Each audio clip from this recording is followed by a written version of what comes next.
आयुष्य व्हावे तया तुळा माझ्या सकळा हरीचा दासा कल्पनेची बाधा नो गवणे काळी ही संत मंडळी सुखी असो अहंकाराचा वारा न लागो राजसा माझ्या विष्णुदासा भाविकाशी नामा म्हणे तया असावे कल्याण ज्या मुखे निदान पांडुरंगा कल्पनेची बाधा नो गवणे काळी संत मंडळी सुखी असो पांडुरंगा करू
या वारकरी संतांच्या नमो विशदबोध विदगधा विद्यारविंद प्रबोधा पराप्रमेय प्रमदा विलासिया नमो संसार तम सूर्य अप्रतिम परमवीर्य करुणतर तुर्या लादन लीला नमो जगदखिल पालना मंगलमणि निदाना स्वजनवन चंदना आराध्यलिका नमो सुभाव भजन भाजना भवेभ कुंभ भंजना विश्वद्भो भुवना श्री गुरुराया सेवे लागी सेवक झालो तुमच्या लागलो निज चरणा अहो स्वामी तुकया देवा यावरी न करावा अभीर विठ्ठल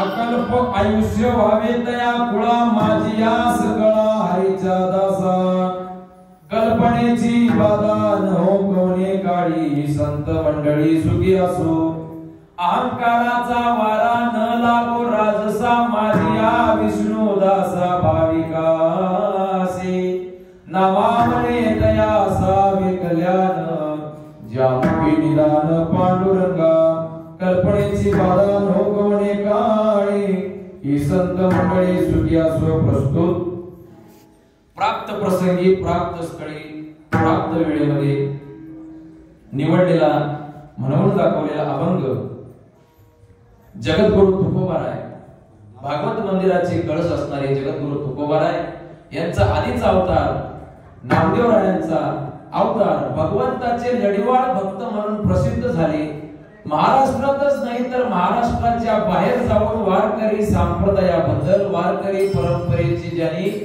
जाहिरात केली प्रसिद्ध केला वारकरी संप्रदाय असे भगवंताचे लढीवाळ असणारे भक्त नामदेवराया आजच्या अभंगातनं भगवंताकडे काहीतरी मागणं मागतायत विठ्ठल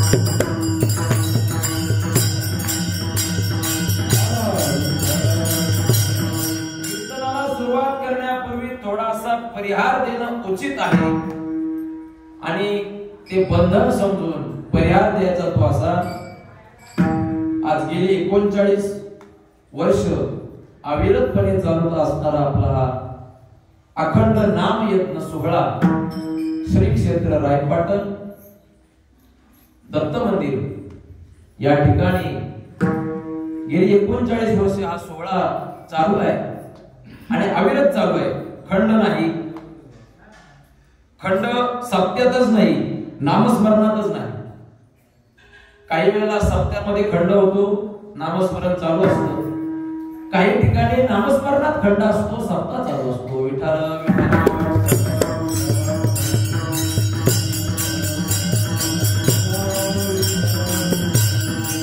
आपली गाडी घाट चढून वरती गेलेली आहे पंचमध्ये आपली संपलेली विठ्ठल विठ्ठल डायरेक्ट चौथ्या गिरलाच त्याच्यामुळे स्पीड वगैरे गेला. आजच्या अभंगात नामदेवराय भगवंताकडे मागणं मागतायत. पहिला प्रश्न असा उपस्थित होतो, मागणं मागणारा कोण आहे? मागणारा अधिकारी पाहिजे. मागणं कधीही मागून चालत नाही, मागण्यासाठी अधिकार पाहिजे. बरं, ज्याच्याकडे मागणं मागायचंय तो सुद्धा अधिकारी पाहिजे. दोन विषय समजून घ्या. मागणारा सुद्धा अधिकारी पाहिजे आणि ज्याच्याकडे मागतोय तो सुद्धा अधिकारी पाहिजे. तुम्ही बोला माझ्यावर बोला. तुम्ही काय करायचं? हा, बोलायचं. तरी सांगितलं होतं भात घेऊन आला नाही, जड पडतो माणूस वाचायला. कसं आहे, कीर्तनामध्ये तुम्ही आम्ही खेळीमेळी गदारोळी आनंदे हे प्रमाण ऐकलंय का? बरं ठीक आहे, त्याच्या पुढे सांगतो. हे कीर्तन करत असताना हा कीर्तन फक्त एकट्याचा नाही, घेऊन जाणार मी एकटाच, पण करायचं आपण सगळ्यांनी.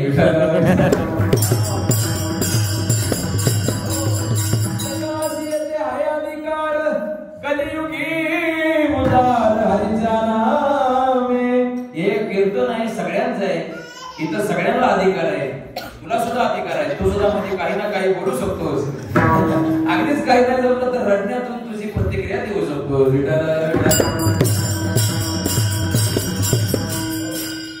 आजचं कीर्तन हे खेळीमेळीच आहे. आजचं कीर्तन हे जागराचं कीर्तन आहे आणि त्या निमित्ताने मागणीपर अभंग निवडला. याचं कारण असं, गेली 2 दिवस नव्हे तर गेली 39 वर्ष आपण देवाकडे मागणं मागतोय. ते 39 वर्षाला धरून आताचे गेलेले 2 दिवस आणि आजचा 3रा दिवस म्हणजे जागराचा शेवटचा दिवस. उद्या काल झाला का आपला कार्यक्रम संपला हे तरी निश्चित आहे. मग जागराच्या कीर्तनाच्या दिवशी मागणीपर अभंग असावा म्हणून आजचा अभंग नामदेवरायांचा निवडला. आजच्या अभंगात नामदेवराय देवाकडे मागणं मागतात. आता प्रश्न असा उपस्थित होतो की नामदेवराय देवाकडे मागणं का मागतात? नामदेवरायांना कमतरता होती का? नामदेवरायांकडे परिस्थिती खालावलेली होती का? नामदेवरायांकडे काहीच नाही अशी अवस्था होती का? तर नाही. नामदेवरायांकडे सारं काही होतं. नामदेवरायांचा धंदा कसला होता? कापडाचा धंदा. आता कापडाचा धंदा हा किती जोरदार आहे हे त्या कापड विक्रेत्याला चांगलंच माहिती असतं. कापड विकणारा माणूस सामान्य नाही. एक कापड ट्रान्सपोर्ट होताना ते कापड 10 रुपये मीटरने जर येत असेल तर ते विकताना 40 रुपये मीटरने म्हणजे 30 रुपये फायदा. मग तो माणूस गरीब असू शकतो का? नाही ना. मग ती त्यांची श्रीमंती ही पूर्व परंपरागत होती. धन होतं, घरात परमार्थ होता, मग मागण्याची गरज काय? मग नामदेवरायांना मागण्याचा अधिकार आहे का? आहे. काय? नामदेवरायांनी देवाची सेवा केली. आपण 2 दिवस काय केलं? भगवंताची या मंदिरामध्ये या वास्तूमध्ये देवाची आपण सेवा केली. आपण मंदिरामध्ये काही न करता जरी गेलो तरी मागितल्याशिवाय घरी जातो का? नाही ना जात. वर्षभर देवाचं तोंड पाहत नाही, पण मंदिरात गेल्याच्या नंतर मागणं मागितल्याशिवाय घरी जात नाही. काही न करता जर मागायचा अधिकार आपल्याला आहे तर नामदेवरायांनी जे जे झाले अवतार आणि तुका त्याचे बरोबर जे जे भगवंताने अवतार घेतले त्या प्रत्येक अवतारामध्ये देवाच्या सोबत राहून देवाची नामदेवरायांनी सेवा केली. मग त्यांना मागण्याचा अधिकार नाही का? त्यांना मागण्याचा अधिकार आहे. पण नामदेवरायांचे अवतार किती झाले? मोजा. प्रल्हाद, अंगद, उद्धव, नामदेव, तुकोबाराय. किती झाले? किती झाले? मी तुम्हाला विचारतोय किती झाले? हे सगळ्यांना माहिती, तुम्हाला सुद्धा माहिती, फक्त मला माहित नाही म्हणून मला सांगायचे. किती झाले अवतार आता? 5 अवतार. कोणते कोणते? प्रल्हाद, अंगद, उद्धव, नामदेव आणि मग तुकोबाराय. जगद्गुरु तुका अवतार नाम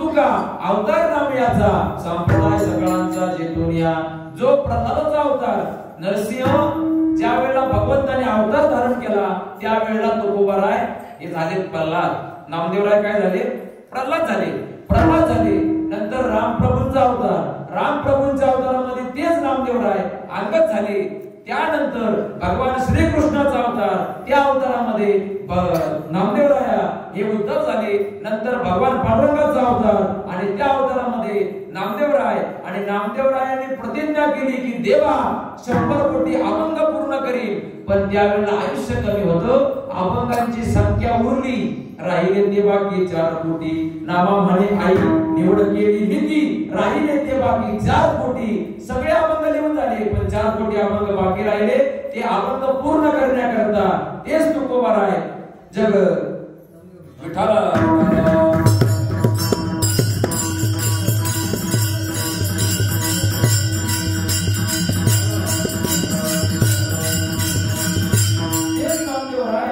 आला कणकाईचा पोटा जगद्गुरु तुकोबाराय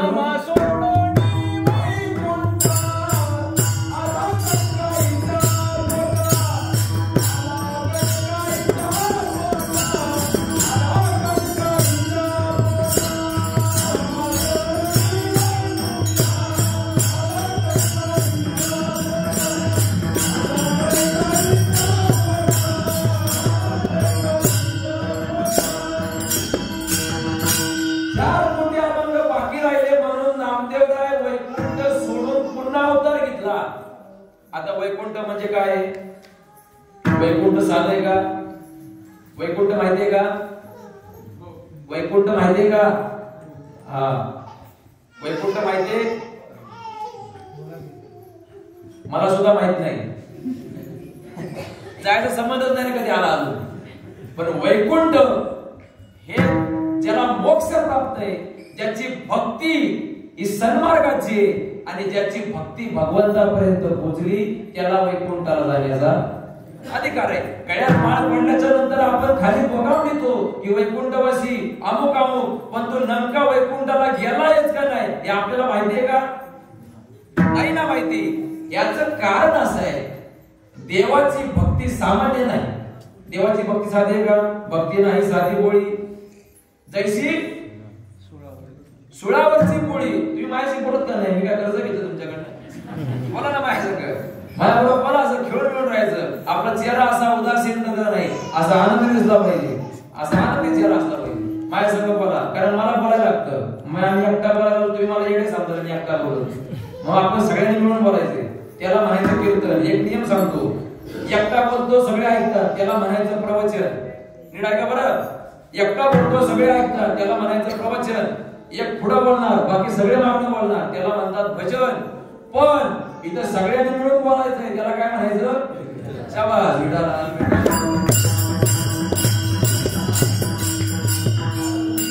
बरोबर बसले आता काय ती मोडायची नाही आता सगळ्यांनी मिळून बोलायचं आपण कुठं होतो बोला तुम्ही आपण कुठं होतो हा वैकुंठ होतो आपण सगळे तर नामदेवराय वैकुंठ सोडून तुकोबाराय म्हणून जन्माला आले नामदेवरायने देवाला प्रतिज्ञा केली देवा 100 कोटी अभंग लिहील शतखंडा माझी होईल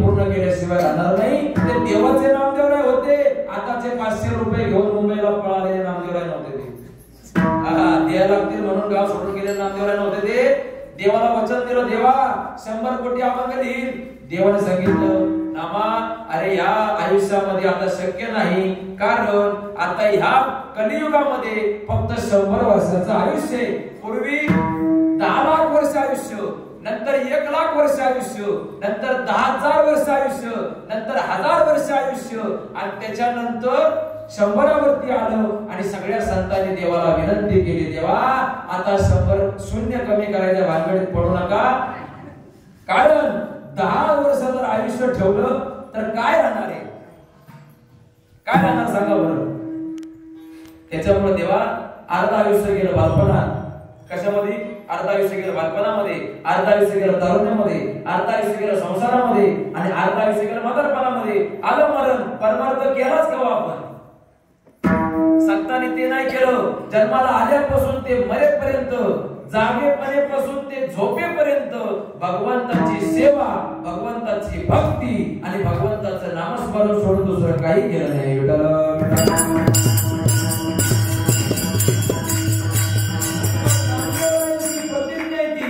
नामदेवरायांची प्रतिज्ञा, नामदेवराय अभंग याला बसले.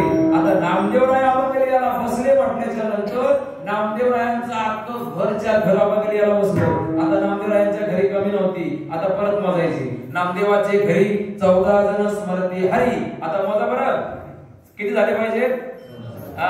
राजाई गोनाई दोघी सासू सुना, नामादा माझा ना बाप लेक, नारा माझा गोंदा विटा चौघे पुत्र, जन्मले पवित्र त्याची वंशी, आऊबाई लेकी, नेंबाबाई बहिणी, आणि वेडी पेशी जणी नामयाची.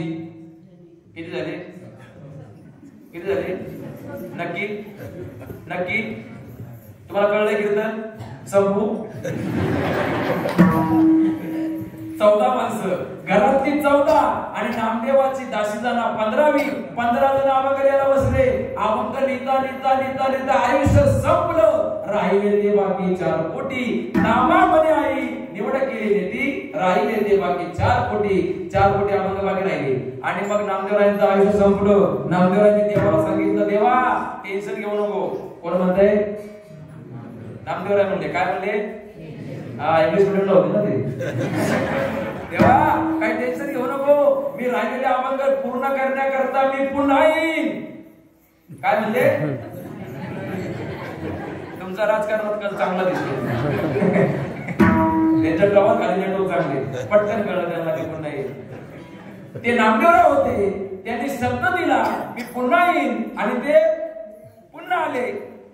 जे बोले तैसाच आले, त्याची 15वी पाऊले, आणि ती पाऊले ही फक्त संतांचीच असावी. विठाला विठाला अभंग पूर्ण केले तुकोबारायांनी. आता त्यांचा पण पुढचा सर्व काळ तुम्हाला माहितीच आहे, तो पण सांगणार. टेन्शन घ्यायचं नाही, आपल्याला अजून बराच वेळ. आणि आपल्याला काय करायचं आज? जागराचं कीर्तन. विठाला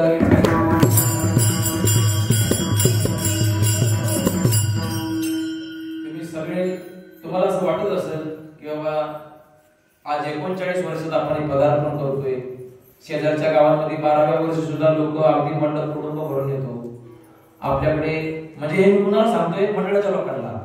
तुम्हाला सांगतोय, आम्ही आहे ना सर्वांना, आपल्याकडे माणसं कमी आहे, याचं दुःख बाळगायचं नाही, याचा आनंद बाळगायचा. याचं कारण सांगतो तुम्हाला. जिथं माणसं जास्त तिथं देवाचं वास्तव्य कमी असतं, आणि जिथं माणसं कमी तिथं देव पण जास्त येतात. आपण जरी एक पूजला ना तरी सगळे येतात त्याच्या नादी लागून. का? कारण माणूस हा असा प्राणी आहे की त्याच्यासारखा प्राणीच नाही दुसरा. मला सांगा, आपण म्हणतो, आता मला सांगा, माणूस आहे आणि साप आहे, विषारी कोण आहे? कोण आहे? याच्यावर तुम्ही ठाम राहायचं का? याच्यात विषारी कोण आहे? आता नाही ना. आता तर साप म्हणले, तुम्ही ठाम राहायचे. तुम्ही पार्टी बदलली तर मला उद्धवाचे मग तुझे सरकार, याच्याशिवाय पर्यायच नाही. त्याच्यामुळे तुम्ही पार्टी बदलू नका. दोन प्राणी समोर आहेत, एक मनुष्य प्राणी आणि एक सर्प प्राणी. याच्यात विषारी कोण आहे?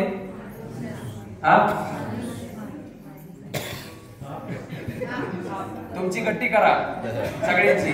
मी एका बाजूला थांबतो, तुम्ही सगळ्यांनी एकच उत्तर द्यायचं. साप विषारी का माणूस? साप विषारी.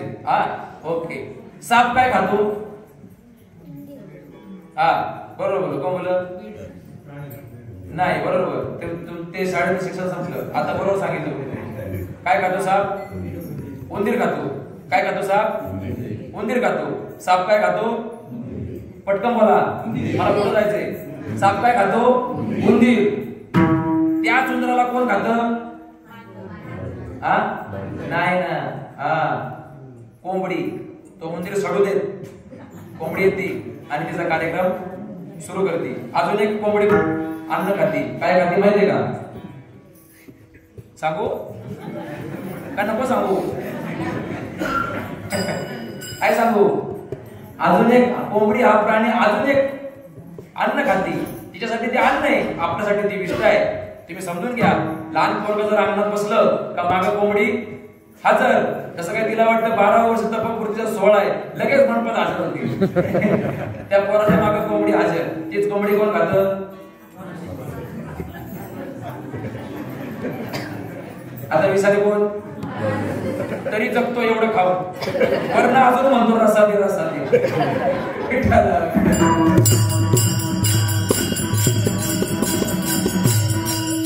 माणसासारखा दुसरा प्राणी नाही.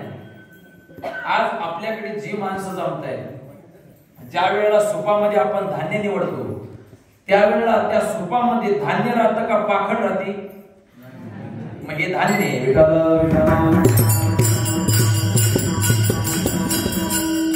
पाखड आहे ते आपली नाहीच, आणि जे धान्य आहे ते आपले. हे नेहमी लक्षात ठेवायचं. आपलं ही जी वास्तू आहे ही खूप पवित्र वास्तू आहे. या इथली माहिती थोडीशी मला सांगितल्यानंतर या ठिकाणाविषयी माहिती होती. मी काय परदेशात नाही आलोय असा मोठा हो, मी बाजूच गावात, पण इकडे येण्याचा कधी योग नाही आला. आमचा गुरु भाऊ गेली 2-3 वर्ष सांगतोय तुम्ही इकडे यायचे, पण तारखेचा प्रॉब्लेम व्हायचा, कार्यक्रम असायचे, काही ना काही विषय असायचा, येणं होत नव्हतं. यावर्षी त्यानं गेल्या वर्षी सांगून ठेवलं होतं की यावर्षी लिहूनच ठेवा तुम्ही. मला ठीक आहे, लिहून ठेवतो. त्याची एक इच्छा होती आणि ती माझी इथं आल्याच्या नंतर कुठंतरी मला समाधान वाटलं. कारण ते वास्तूचं पावित्र्य असतं ते तुम्ही इथपर्यंत जपलायत आजपर्यंत. हे तुमच्यासाठी कौतुक आहे. कारण कसं आहे, ज्या ठिकाणी 20 माणसं आहेत किंवा 50 माणसं आहेत तिथं आनंद होईल याच्यात नवल नाही, म्हणजे जिथं 5 माणसं आहेत तिथं सुद्धा त्याच पटीने आनंद होतोय हे नवल आहे.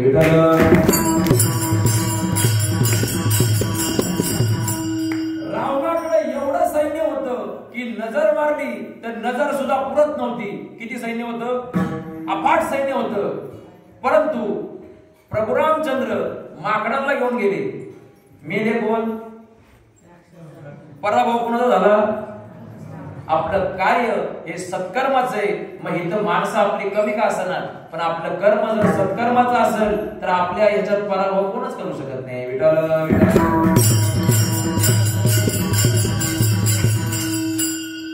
श्री गुरुंनी सुद्धा इथे अनेक प्रकारे खूप कष्टाने ही वास्तू तयार केली. किंबहुना त्याच्या पाठीमागे अनेक त्यांच्या काही गोष्टी आहेत त्या त्यांनी पणाला लावल्या. अगदी फायनान्शियली पासून ते फॅमिली पर्यंत हे सगळ्या गोष्टी त्यांनी पणाला लावल्या. एवढंच नाही तर आज त्यांच्यानंतर त्यांचे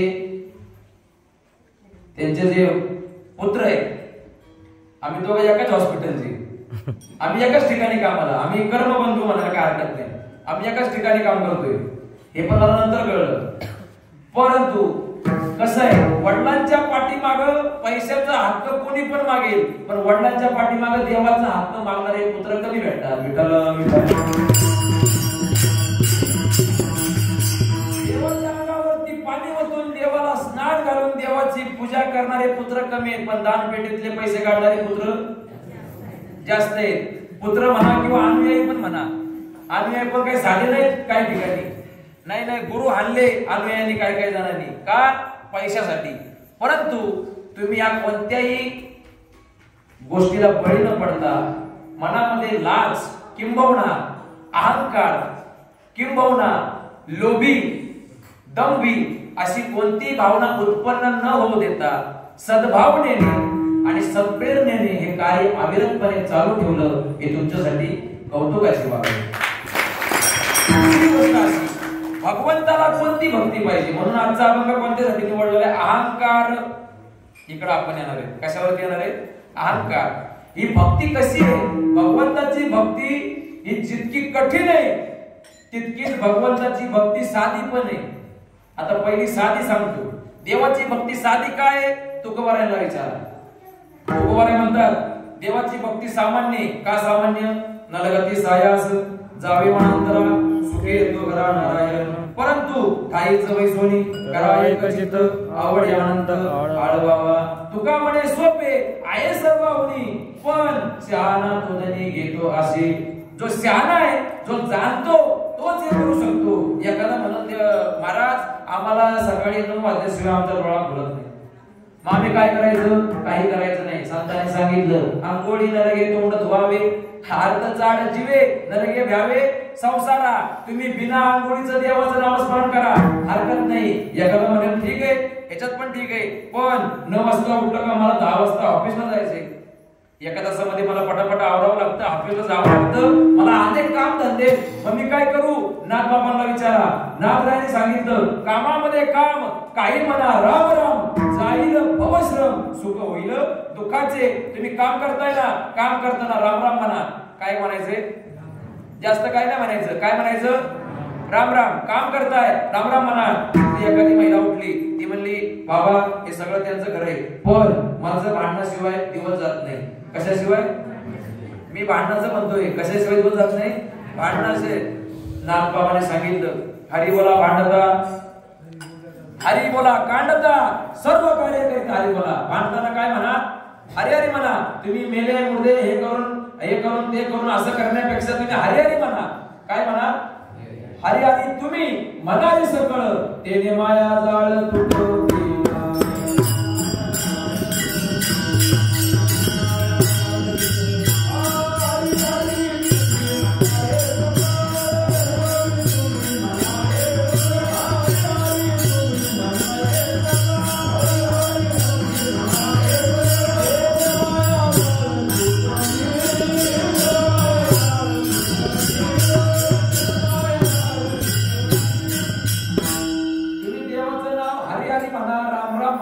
कृष्ण म्हणा स्वामी स्वामी म्हणा दत्त दत्त म्हणा काहीही म्हणा पण एवढं करताना एकच नियम पाळायचा.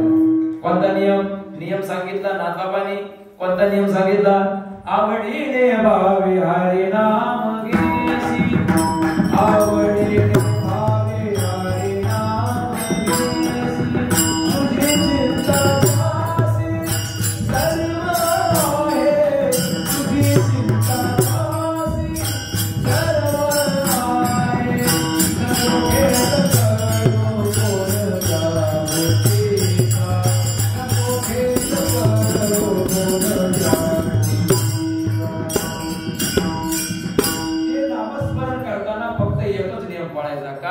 आवडीने भावे हरिनाम घेसी तुझी चिंता त्याशी सर्व आहे. देवाचं नाव फक्त आवडीने घेरायचे. भावे गावे गीत शुद्ध करून या चित्त काय पाहिजे चित्त शुद्ध पाहिजे. नाहीतर 12 ठिकाणी गण लावायचा आणि शेजारात गाडी आणली का नारळ फोडायचा.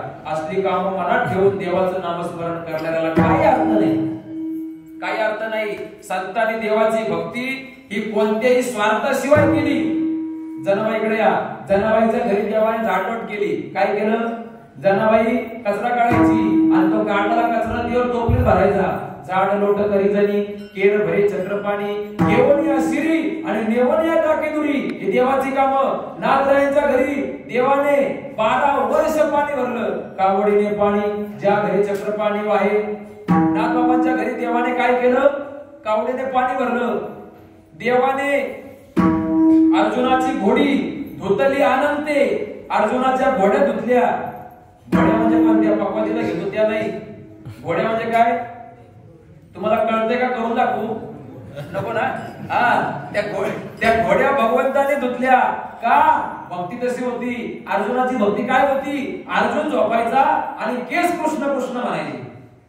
काय भक्ती होती अर्जुन झोपला जरी तरी त्याचे केस कृष्ण कृष्ण म्हणत होते. जनाबाईने घातलेल्या गौऱ्या थापटलेल्या गौऱ्या या विठ्ठल विठ्ठल म्हणत होत्या. हे गौऱ्यांना कळतंय आपण माणूस असून आपल्याला कळना. किती मोठं सौभाग्य आपलं विठाला.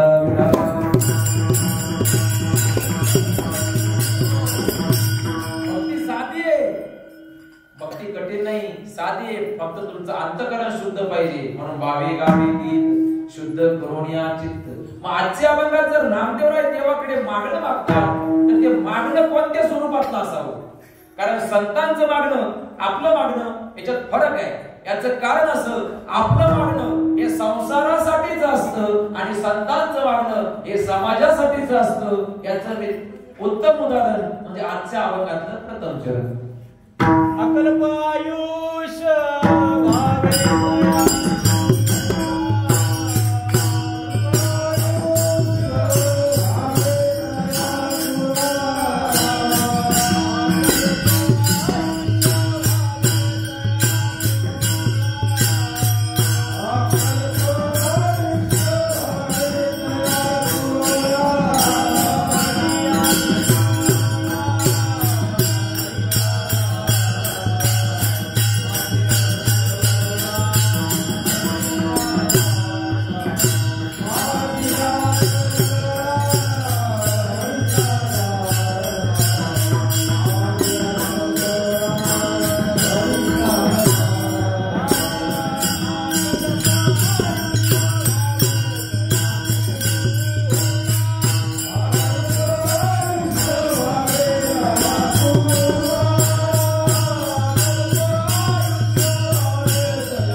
देवा अकल्प आयुष्य व्हावे तया कुळा. कोणत्या कुळाला?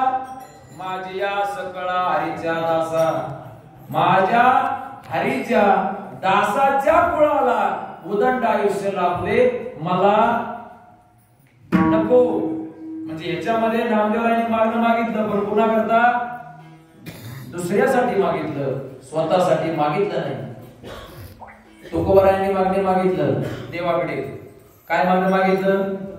पहिल्या चरणापासून या पहिल्या अभंगापासून सुंदर ते ध्यान उभे विटेवरी करकटेवरी ठेवूनिया तुळशी गळा काशी पितांबर. दुसरा अभंग घ्या, सदा माझे डोळे जडो तुझी मूर्ती रखमाईचा पती सोयी द्या. देवा माझ्या डोळ्यांना फक्त काय दिसू दे? तुझं रूप बस, बाकी काय नको. आवडे हे रूप गोजिरे सगुण पाहता वचन सुखावरे. आता दृष्टी पुढे आयसा चेतू राहे जो मी तुझं पाहे पांडुरंगा. देवा माझ्या या डोळ्याला माझ्या चित्ताला फक्त तुझाच नामस्मरण असलं पाहिजे. तुझं रूप माझ्या डोळ्यामध्ये असलं पाहिजे आणि माझं चित्त हे तुझ्या चरणापाशीच असलं पाहिजे. माझे चित्त तुझे पाय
माझे चित्त तुझे पायी राहे ऐसे करी काही दरोण्या पायी बवा तारी दातारा देवा या चित्ताला तुझं नामस्मरण सोडून दुसरं काय आठवलंच नाही पाहिजे त्याच्या तर पुढे तुकोबारायाने अजून कहर केला मागण्याचा चित्ती तुझे पाय डोळा